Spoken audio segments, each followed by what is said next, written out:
Well, this will be fun, man. All right, so you're at Zebra is what it's actually called, but then your Correct. web address zebrapens.com. Ken, I'd just love for you to share who you are, what you're up to. I'm Ken Newman. I'm the Vice President of Marketing of Zebra Pen Corporation. I've been there for about 12 years. Zebra Pen is a Japanese-owned, family-owned company that was established well over 100 years ago. It's a great story. So, little background on how the name Zebra Pen came about is if you look at our website or any of the content information about the company, our company founder from Japan, was formulating a company, and he was looking for a name that would exemplify what he was looking for in his company, which is very family oriented, let's call it herd type of mentality. And being from Japan, they do things from back to front. So he looked at an English dictionary and he came across the name zebra. And when he read the definition, he's like, that's my company. It's, very family oriented, very, culturally collaborative type of thing. And so that's how the name was founded. Obviously, being a marketer who came along 12 years ago, I wish the dictionary had said, as you had indicated in our opening, zebra pen, because it makes it easier to market and connect consumers to what we really do, which is we are a international, globally distributed writing instruments manufacturer and marketer of really good, high quality products, many of which are manufactured in Japan. So, that's kind of the background of the company and who we are. So you've been doing this for a long time with Zebra, um, and you've run some pretty epic campaigns. Because I think a lot of people when they're thinking about their product, their service, um, a lot of them have like a sex appeal. Like one of our clients is tailor-made golf clubs, right? Like that's fun inherently. It's a good time. It's a And you unique can thing introduce me to to them, right? I can. We can go golfing sometime and have a good time. That's great Um, because that's my hobby. is it really? Oh man. Yeah, Yeah, we I love golf. Yeah. oh well can we'll make that intro happen. Yeah, I think, there are a lot of people that have something that's fun and enjoyable. You kind of have a product that inherently is a tool. It's a tool to engage with the world creatively or otherwise. And I'm just curious, like as we discussed, you've just had some really brilliant campaigns that you've run that have led to really great success for the company. So I'm curious if you would share some of those with us. Well, really great analogy. The golf clubs being fun and the pen being a tool. What most people don't connect the dots to because it's such a utilitarian product is it's probably a component in some way, shape, or form of something that they do that's fun, right? So, for example, as we talked about before, from a campaign perspective, the advent of technology has definitely changed things and definitely changed the way people write or how frequently they write. So it's very different, and it puts a very big challenge in terms of how do I connect with consumers who are very technologically connected.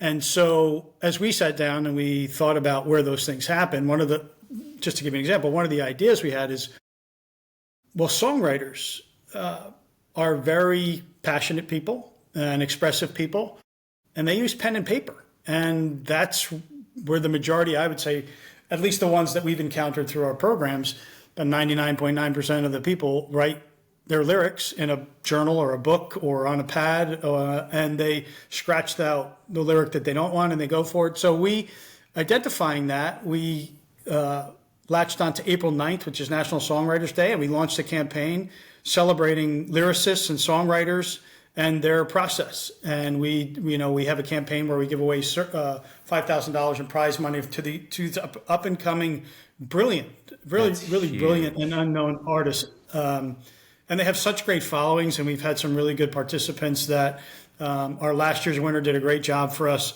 advancing our campaign for this particular year. We actually increased the number of entries, and the talent that we've seen has been tremendous. And it's kind of like the light bulb goes on. Is like, hey, the pen and the paper is there, and we want to be a part of that. We really identify the fact that we're, as you said, we're a tool to help you in those moments, right? So that is part of a campaign, let's call it messaging, that we call the path to self-expression, right? So people use writing instruments to express themselves some way, shape, or form, just as like songwriting and lyricists, right?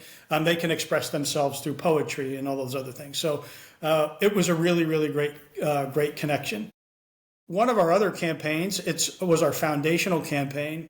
When I joined the company, we had a multitude of product lines and brands, and not a significant budget. So Zebra Pen in the U.S. is not.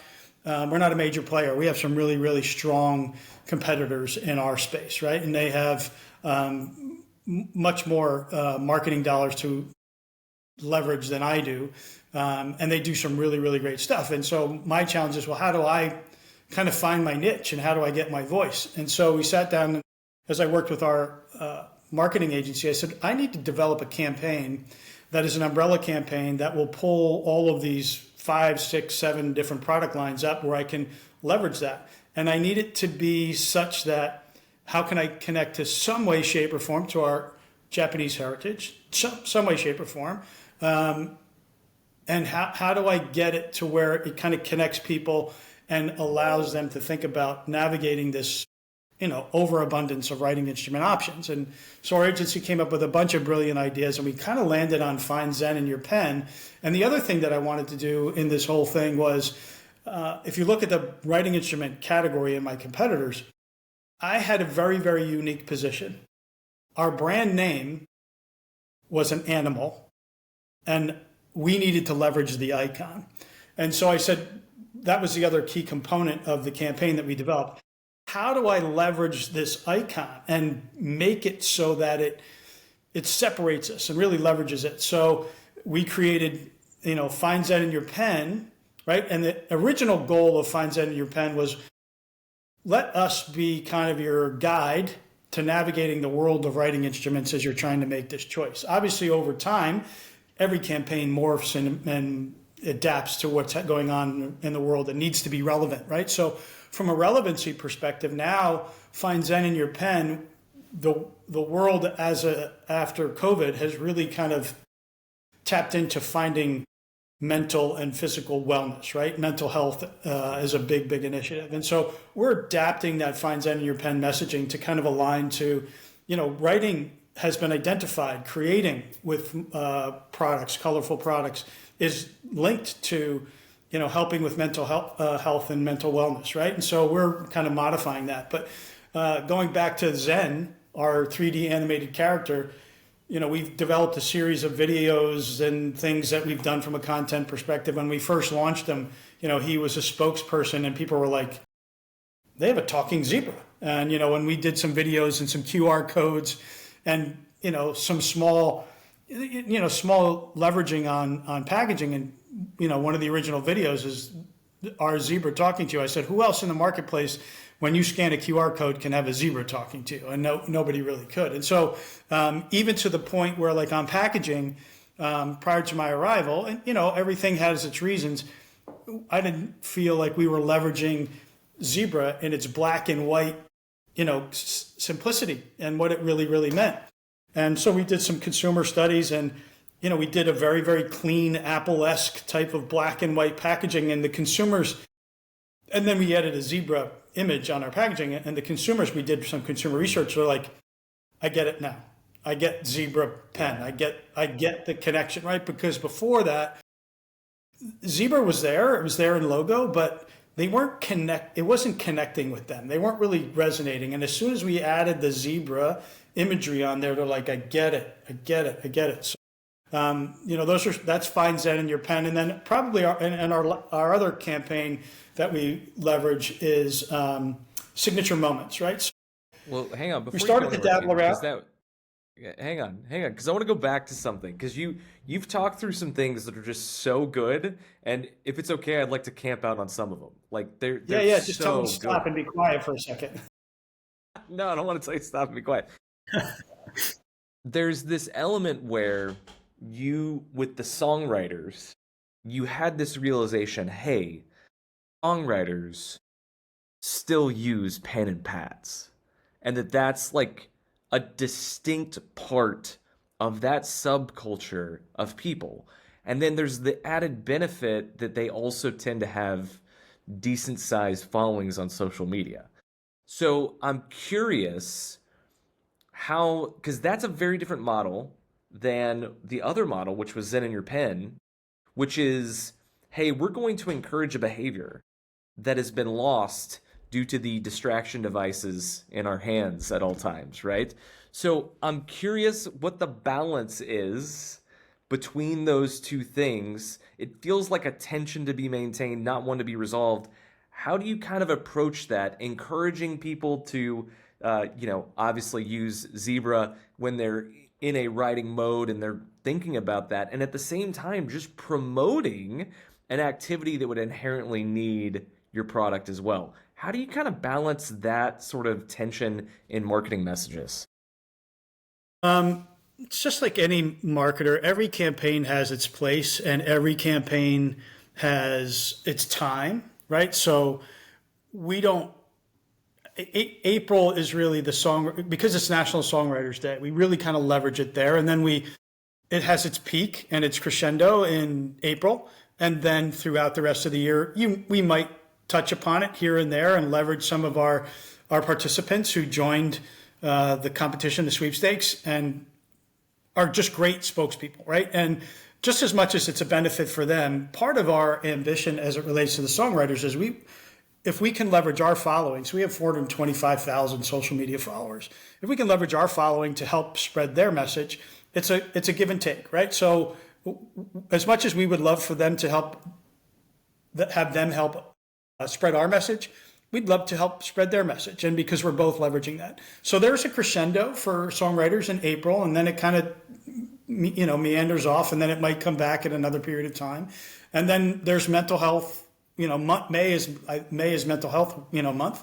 And so that's when mental health and Find Zen will kind of have its peak and its crescendo. Yeah. Not to say that it doesn't happen throughout the year, right? Because we're always asking people, when do you find your Zen? Where can you find your Zen? And it could be at any point in time, and that might be in the summertime.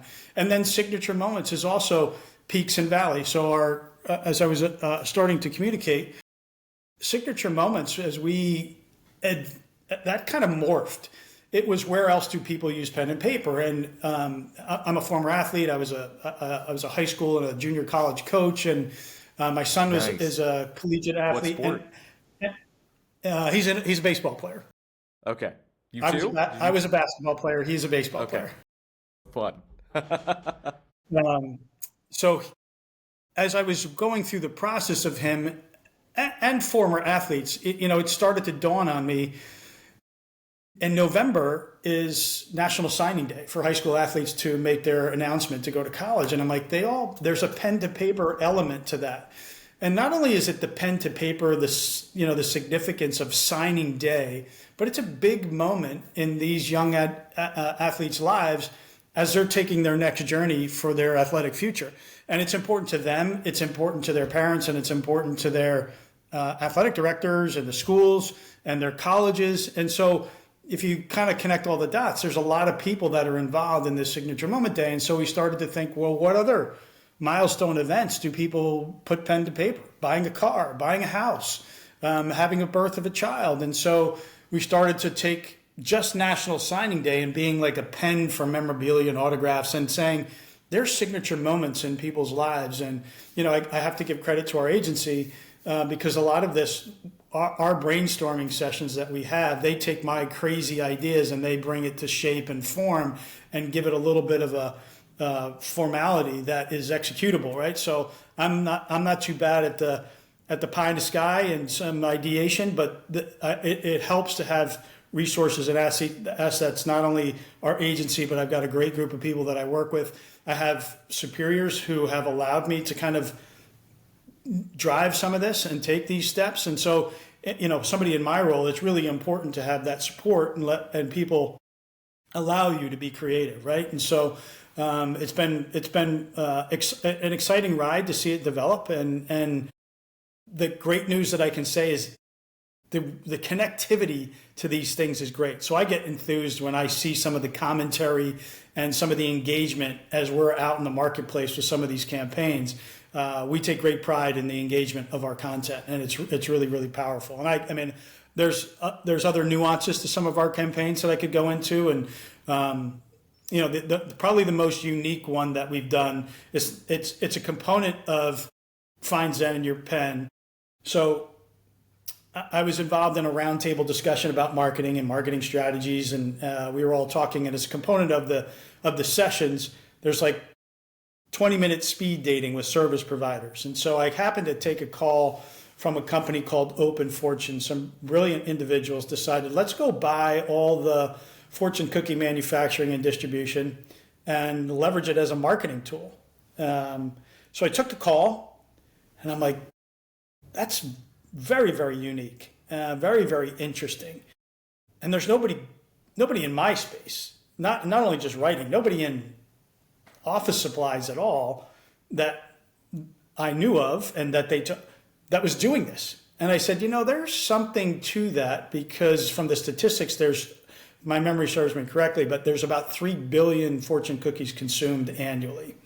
And the beauty of the fortune cookie, what really sparked me was when people take fortunes or open their fortunes, they share them verbally with their peers, but they also, many, many people take a picture and share it social media wise. And the other thing too is you're engaging somebody with a fortune cookie in a very, very personal setting, whether they're eating out at a restaurant or they're eating even more impressively or importantly in their home. So now my branded message comes in their home, and some of the preliminary feedback is, this is very fun, and I never even thought about the last time that I wrote in Zebra Pen. I think I need to go out and get, like somebody actually said, I think I now need to go out and get myself some Zebra Pens because it's been a while since I wrote. So like I said, I think when we talked last, I like to try to be first, own it, and be relevant and consistent in terms of what we do from a marketing perspective. And so, I think to the credit of my superiors who've allowed me to be creative and allowed me to be innovative, it has put us in places where competition isn't. Now, the challenge for somebody in my position as a mid-tier brand in the United States, it's flattering. My competition sees it, they follow it, they want to replicate it, and sometimes they can do it much more robustly because of their budgets than I can. But if I can be first, I have a little bit of an advantage. So I've done a lot of talking, but that's a little bit of a background in terms of all of those campaigns that we do. Yeah, A, thank you for sharing all that. B, one of the things that I love is you're always thinking on the edges of what's been done before and how you can not just interrupt, but in a more eloquent way, remind people. And I'm curious, what is that impetus for you to be like, I just want to remind people of the power of a pen? Wow, that's a great question. I don't know if I'm going to answer it the way maybe you had hoped, but any way you answer it, it's going to be amazing. Our mantra from a marketing perspective, again, because of who we are and where we fit in the marketplace, is there's a lot of sameness, and there's a lot of people repeat things and do things, and some of it's really, really good, and some of it's worth repeating. But because we need to stand out and we need to remind people of the value of the pen, our kind of tagline internally, departmentally, is when everybody else zigs, we're going to zag, right? So I want to be different, and and we need to be different, and we need to find unique ways to, as you say, I think brilliantly, is remind people that there's probably times throughout the day, 5, 10, 15 times where you've got pen and paper and you didn't even think about it. And you didn't even think about, I wouldn't be able to do that right now. I mean, even as something as simple as, and I just have a new idea, which maybe I'll spin on our agency and see how we can do it, is like, even when you're in a meeting and you start office doodling, like there's something about that, right? There's there's something about the office doodling and what is happening, right? So from a doodling perspective, like if you look up studies, there's something about like the relaxation of your mind from a doodling perspective. And there's other things and studies that goes on to that. But, there's that, even to the point of students in classes, right? So, talking to, college professors, and I have a very, very dear friend who was a college professor, and I visited his class once. And, every student had, for the most part, I'd say the majority of the classroom had their laptops out. But there were several students who next to the laptop had a notebook or a journal, and then they had their pens, their highlighters, and all that other stuff. And I said, well, what's the deal? They said, I record the lesson, I record the session on my laptop, and I take notes on my laptop. But the stuff that I really, really need to connect to, I write down. And if you go back and you look at studies, retention of information when you put pen to paper is significantly greater than just typing it into a computer.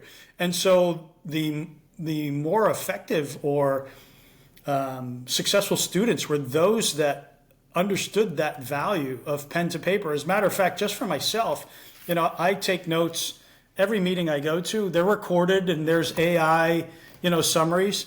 I have a journal, right? And I take notes to it. And I don't know what it is, but I think my recall of what that meeting was about is not because it's in here and I refer back to it, which I do, but it's because when I take that really, really important comment that somebody said, and I transfer that brain message from my brain to my hand to the paper, there's a resonation that goes on through that process. And I think that's just things that we take for granted. And, to your point, it's, just reminding people, hey, it's there and it helps you if you kind of do that. So, and we like to be a part of it. One of the things that I continually notice as we are fully in the digital age and everybody's distracted constantly is there is a subtle but significant movement to go back to analog.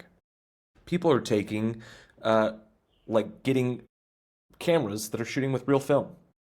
All of a sudden, there's a whole industry for film cameras again, right? There's a push I've seen this happen more and more specifically with creative people, Ken, but people carrying around notepads with a pen and scribbling down ideas instead of having their phone out and using a notes app. When it comes to this kind of space where we're all very aware, this goes back to Find Your Zen and mental health awareness. We're all aware that the distraction rectangles are not mental health-wise beneficial for us. There are so many conveniences. It's great. It's not gonna go away. That being said, I love that you're pulling that out and singling that out as like this is an opportunity to explore new ways to operate in the world that do benefit our mental health. You mentioned, you take notes in a notepad, even though you have AI recorders. I do something very similar. What is it? Do you feel like Zebra is playing a vital role in shifting the mentality around this in the cultural speak? And if it's not yet, do you want it to be pushing some like, hey, listen, phones are great. You also have the ability to do things old school or analog that's actually going to be better for you. How much of it are you trying to drive that narrative, and how much of you are just trying to tag on to that kind of momentum that's already starting to happen in that space? Fascinating question. I'd like to say that I set out to drive that approach and that mentality, and we can't take credit for that, and I don't think that we have the power to do that. I think people subconsciously know it. I think what we're trying to do, and I love your terminology, is we're trying to get them to remember that there's a value to it, right? And just reconnect to, it feels good. Like, a couple of the people that have opened the fortunes from the fortune cookies that we had distributed in our metropolitan area here. Just like the idea of writing a friend versus a text, right? Or writing a message in a card. a little background, kind of off topic, but early in my career, I was an English teacher, and so I've always been a kind of a closet writer. And I've always found in my world, especially as a coach, one of the things that I've always tried to be, and I think this is where writing is critical for people, and it's different than the analog from a technology perspective. And you know, people have said this before. There's an authenticity of pen to paper, and there's a sincerity of it that you don't get in Times New Roman when you type it out on a piece of paper. So I think what we're what we're hoping, and what we followed from people using pen and paper, is it allows you to be authentic to yourself first and foremost, and then authentic to whoever the recipient is. And if there's no recipient, you're just authentic to yourself. For example, probably one of the biggest audiences that we've been able to connect with through a couple of products, our Myliner brand, which is a pastel highlighter, are this world of bullet journalers, right? So these individuals who are very passionate about what they do. Sure, you could keep a calendar online. Anybody can do that. But again, for them, there's a connectivity and there's a creativity for organizing their world through pen and paper and through marking and through highlighting and the importance of things and the brilliance and the creativity of these individuals as they create these elaborate calendars of their life. Not only is it a reminder that I have something to do, but the journals that they create at the end of the year, it's a reflection of their life. And when they save that, it's like, hey, I can go back to that milestone event of that particular time. You're not going to do that if you keep your Outlook calendar. You're not going back and printing that out and going, hey, let me go back. But if I have a very colorful, elaborate, expressive bullet journal that shows you what was going on in my world, and whether it's my kid's soccer game and I drew a soccer ball, and you go and you keep that journal and you leaf through it and you go, hey, that was a wonderful year that I just had. This was a milestone day. Let's remember that as we move forward. You're not doing that in technology and analog, not to the same way, and not in your own expressive way. And so, thinking about the signature moments, it's like somebody's signature. We talk about the fact that young individuals today aren't really being taught cursive. Do they know what a signature is? Like again, somewhat off topic, but on topic. For each of my kids, I have two kids. They're now 23 and 19.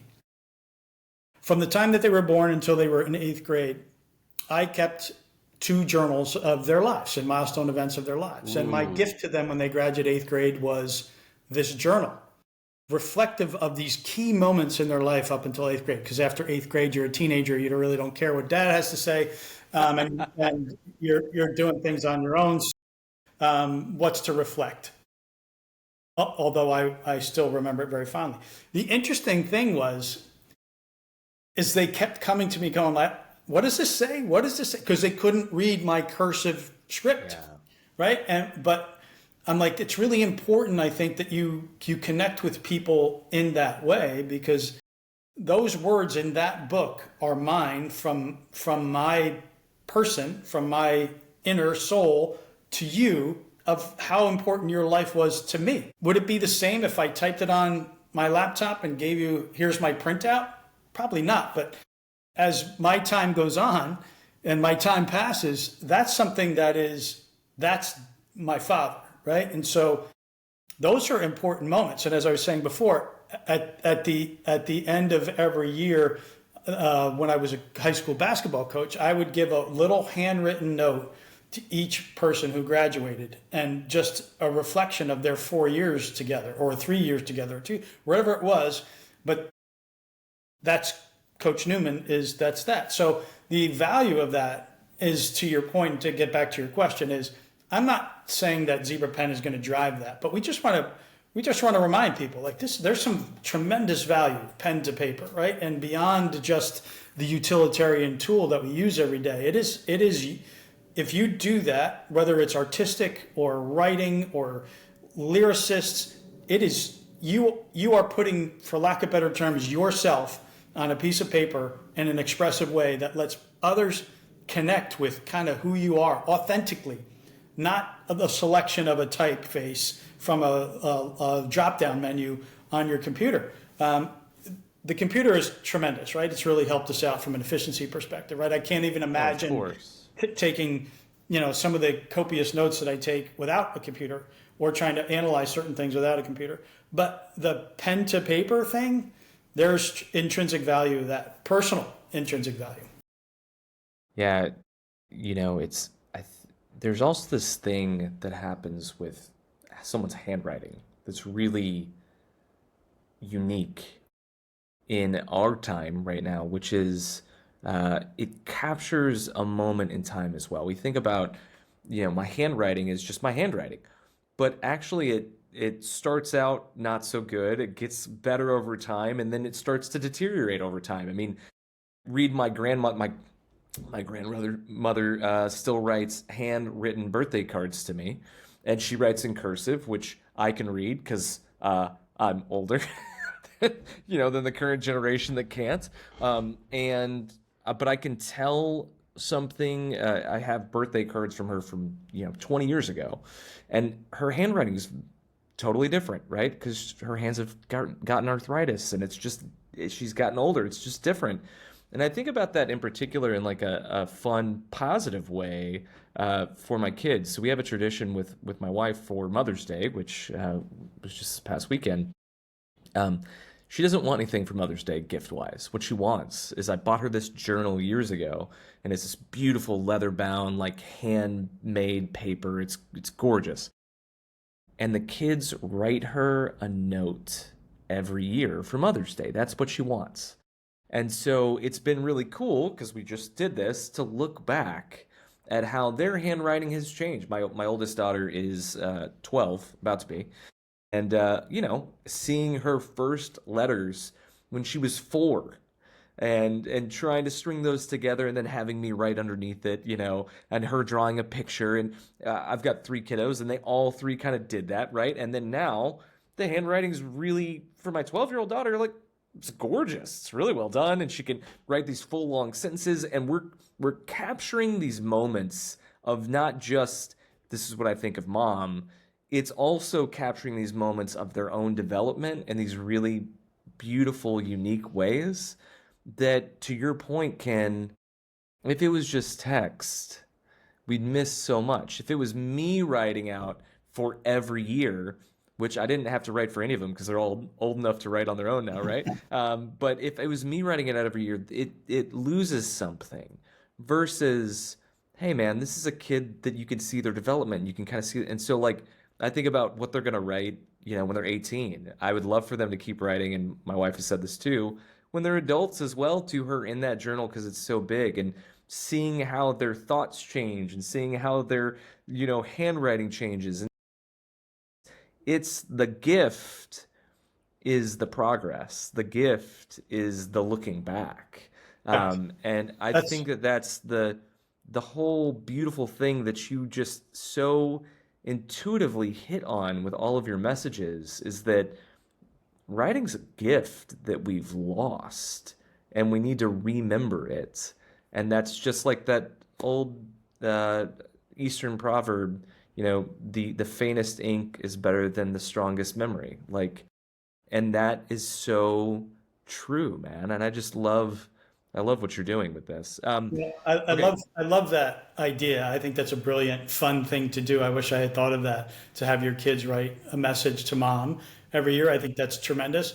But I think the other thing, and forgive me if I steal this idea and figure out how to use it Go for somehow, it. but Go for the it. idea that pen to paper, especially as you're capturing a moment, which is part of actually our mission statement, is helping people capture life's moments. But the idea that it's a gift, it's brilliant. I mean, that's a really brilliant way to look at it, because pen to paper, an expression, and is a reflection of you, which is a gift to whomever you're giving that information. That's really a brilliant way to look at it. One of the things that you said that I think is easy to gloss over, that's outside of marketing, but you mentioned it like 3 times, Ken.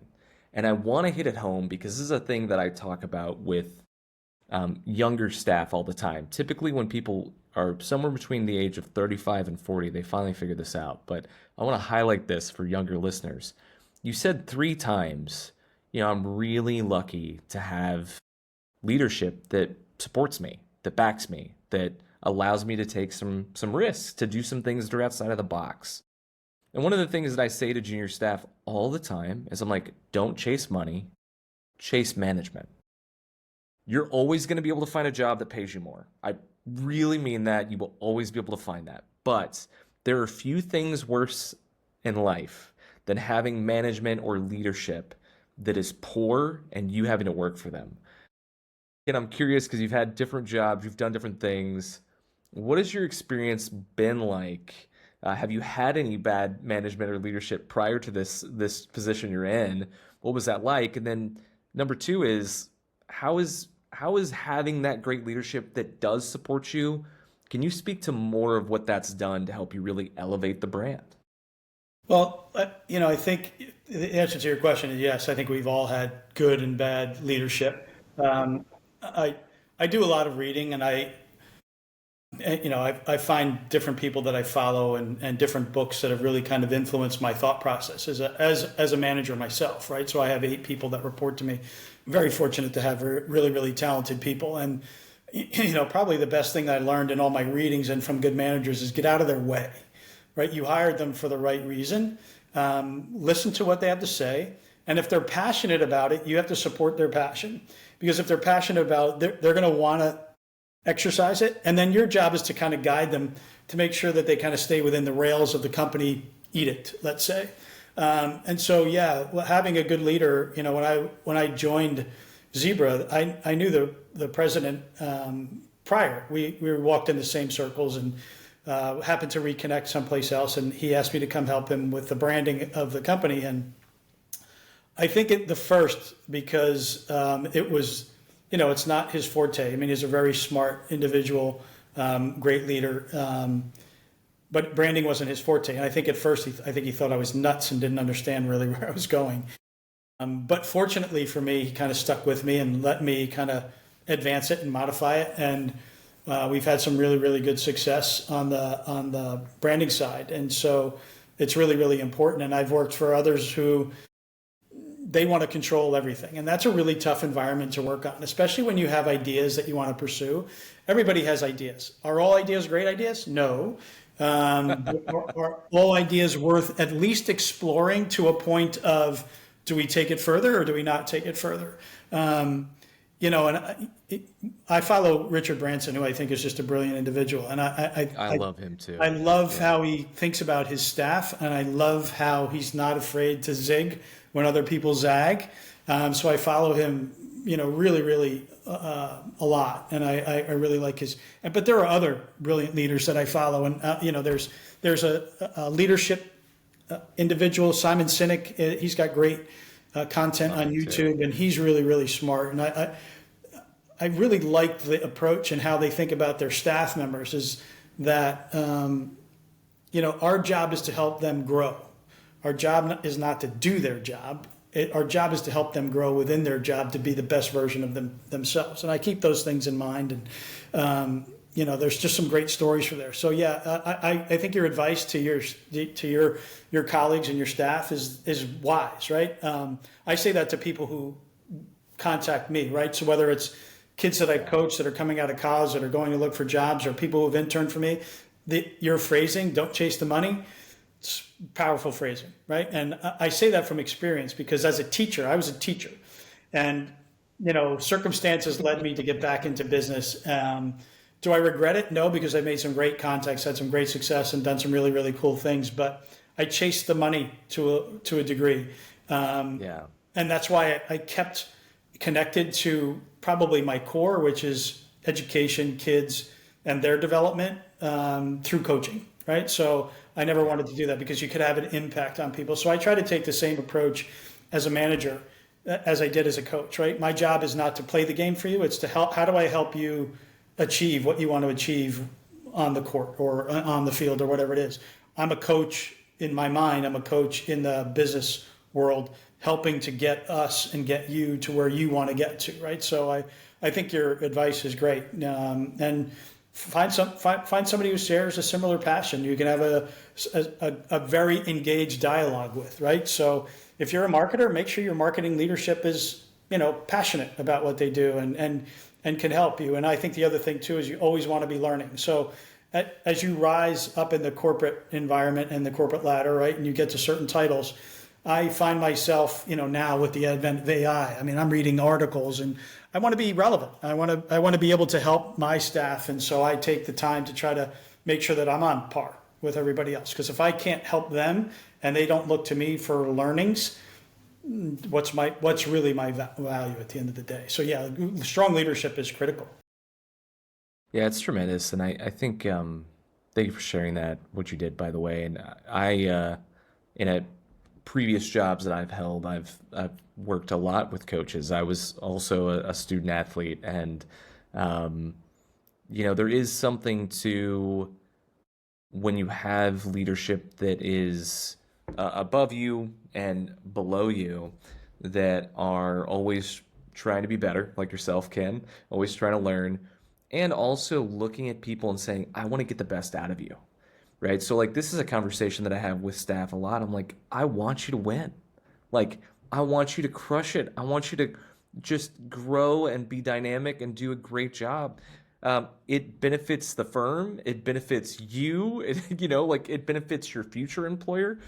And I have nothing but a desire to see you just absolutely dominate in your space. And I think that there's a lot of people that are hesitant with that because they're just like, how can somebody be for me so much? The only other space that I've ever encountered that is in a sports sort of environment where Yeah. everybody on the team and the coaches are all like, I want you to be the best version of you so that we can all win together. And I think that is a thing that, we use sports analogies and business constantly, right? But it does feel like a thing that few people really understand at a high level. You seem to just have it intuitively. I do as well. But yeah, I think that's just such a good note. So, anyways, well, thank you. Did you ever watch Ted Lasso? Oh, yes. I think I evangelized 127 people into watching a show about soccer that has nothing to do with soccer. I mean, it's Yes. totally talk about leadership and brilliance. I mean, to get to your point, I can't remember the exact phrasing of the scene, but it's when Rebecca is talking to Keely and Keely is about to jump off and start her own firm. And she says something to the effect of, a good boss helps you grow, a great boss helps you fly, or something to that nature. Like she said, a great boss wants you to succeed elsewhere, even on your own. And it's not, I'm not offended that you're going to follow your dreams and fly. I'm thrilled that's because if I've helped you get to that, I've done my job, right? Listen, I'm not stupid.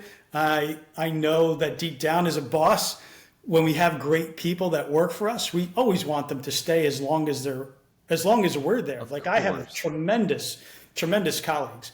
And as long as I'm there, I want them to be with me because they make my job easier. They're great at what they do and they make me look good. But if they said, hey, listen, I've learned a lot here, but I'm ready to take my next step and it's going to be someplace else, I wouldn't begrudge them. I'd be like, excellent. Go fly and keep me posted on how you progress in the next level of your career, because that's what our job is supposed to be. Yeah, I love that. Yeah, I've hired college roommates. I've hired family before. I've hired other friends. Friends have hired my firms to do things for their companies. Like you do that. And one of the things that I've always done with that, Ken, is I go, hey, listen, this is gonna end. And it's going to end in one of two ways. Either I'm going to fire you or you're going to quit or you're going to fire me even, right? As long as we can still go do Thanksgiving, have Christmas together, come work with me. I'm in. It'll be fun. Right. Right. If we can't, this is not worth it. And so I've started to do that even with people I don't know. I'm just like, look, you're either going to quit or I'm going to fire you. I'm under no illusion that you're going to be here forever. But what I do tell people is I'm like, look, if you show up and you work, I will like you work hard and you may not be the best for this position. This has happened before too. I will always be in your corner. And I have just, and a lot of people doubt that, right? Because they're like, but I expect that this is like a give and take relationship because you're paying me and or the company's paying me and I'm working for. I'm like, no, I legitimately just want you to win in life. And so if I have a position that comes up that I think, wow, this person would be great for that. I've recommended so many former staff for positions that were interesting, fun, dynamic, and they were shocked every time. And I think it's coming from that space of I'm at this point in my life, I'm more interested in watching other people succeed than I am in my own success. That's a true And leader. it's just like when you get to that spot, the whole game changes. It sounds like you're in the same spot too, Ken, where you're just like, man, I enjoy my work and I want everybody else to succeed. It's so palpable from you and it's so rare and I love it, man. Awesome. Yeah, we share same philosophies, it sounds like. Yeah. Well, hey, Ken, I really appreciate you taking the time to stop by and share your wisdom with us. If people want to check you out, they want to check out Zebra, where can they go to do that? So obviously they can find me on LinkedIn, of course, for myself. For Zebra Pen, www.zebrapen.com is our company website, and you can find out all about us, the products that we do, and follow us on campaigns. If you're looking for a little bit of a laugh, go to our YouTube channel, check out our official Zen Office videos for a tongue-in-cheek promotion of our products and some other great things. And David, I will say, I enjoyed our introductory conversation. I enjoyed this conversation, and I only say this in sincerity. I would love to keep in touch because we do share a lot of similar thoughts. So please stay in touch. I enjoyed this conversation, not just from a business perspective, but we share a lot of similar interests and thoughts. And so I enjoyed that conversation, and I like to stay connected to people who I share commonalities with. Likewise. Well, Ken, thank you so much for being on the show, and thank you for running unicorn campaigns. Absolutely. Best of luck to you.